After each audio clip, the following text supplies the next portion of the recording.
An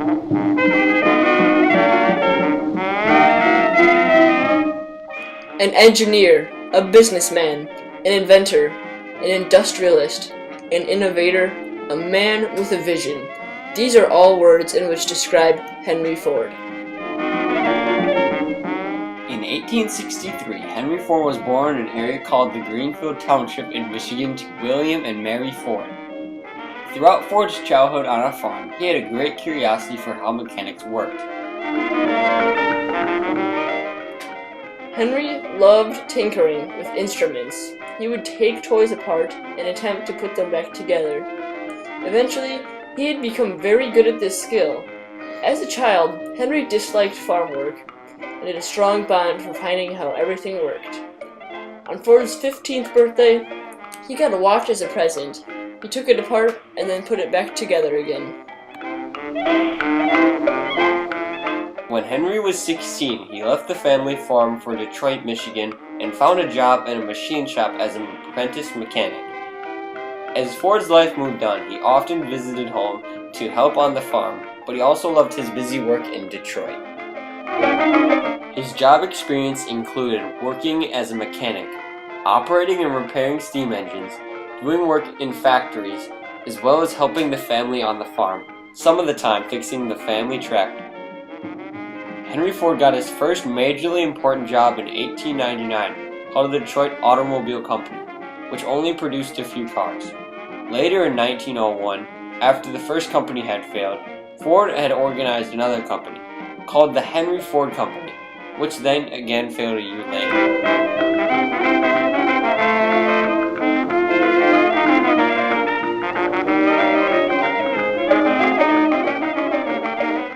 But in 1903, Henry created the company that is well known today, the Ford Motor Company, which first produced the successful Model A, but later on the even more successful Model T, or Tin Lizzie is what many people called it. Henry Ford identified automobiles as a rich man's folly and set his mind to make a, as he said, motor car for the great multitude. The problem was that most people did not have $850 to purchase a car like the Model T. So Ford created an idea which would make the automobile more affordable. Ford innovated the continuously moving assembly line. The assembly line is a simple and easy way to make a product than just having a team assembling that product. Assembly lines were not as efficient as they could have been, and it was actually Ransom E. Old who created the first assembly line in 1901. Ford's idea was simple. A chain pulled the frame of the car through a plant as workers assembled the car by adding parts that had been brought to them by a conveyor belt. Ford realized that if he needed a more efficient way to produce a car, he looked at other industries and found 4 principles that would further his goal: interchangeable parts, division of labor, reduce waste and efforts, and continuous flow. In a 1928 issue of the Literary Digest, Ford was questioned about the developments of the continuous assembly line. This is his response. The question was not when we should start production, but what kind of production we should start. If we started to produce something that could be produced better than others, it wouldn't have done any good. And even if we had produced something better than our competitors, and it still wasn't the best we could do, we would have found ourselves tumbling just as soon as they caught up to us.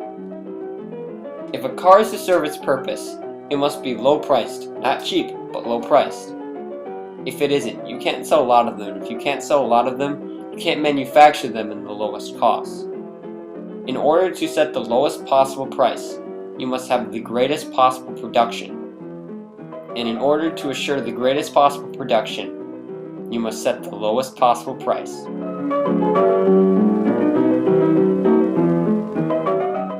After Ford had innovated the idea of the continuously moving assembly line in 1913, the production of Model Ts skyrocketed. The car was expensive at first, but Ford found ways to drop the price, increase efficiency, and productivity. Machines were made to stamp out parts automatically. The assembly line was separated into 84 simple steps. Each worker was trained and then mastered at their individual step. The workers had around 6 seconds to finish their task.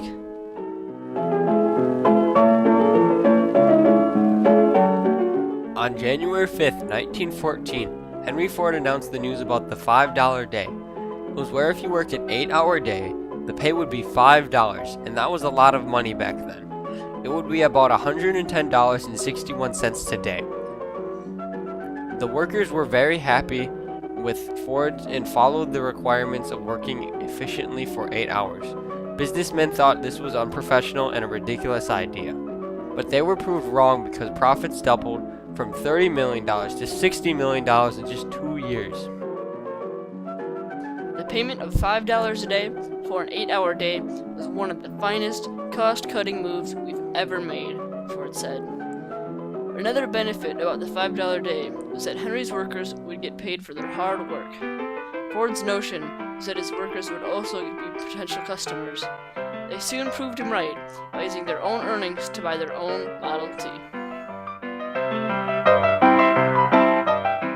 As a boy, Henry Ford's greatest interest was to make a machine to travel the roads. In his quest, he changed the way people lived, but more importantly, he changed the way business worked. The invention of the continuous assembly line has a profound impact not only on the United States, but the whole world. By products being mass-produced at a low cost, people are often able to afford not only cars but many other electrical appliances. The convenience of these products improved their lifestyles. It also improved the economy by creating opportunities for jobs. The assembly line enabled industry to develop new types of technology. Today, the assembly line is mechanical and computerized. The innovation of the Ford assembly line is one of the greatest turning points in history.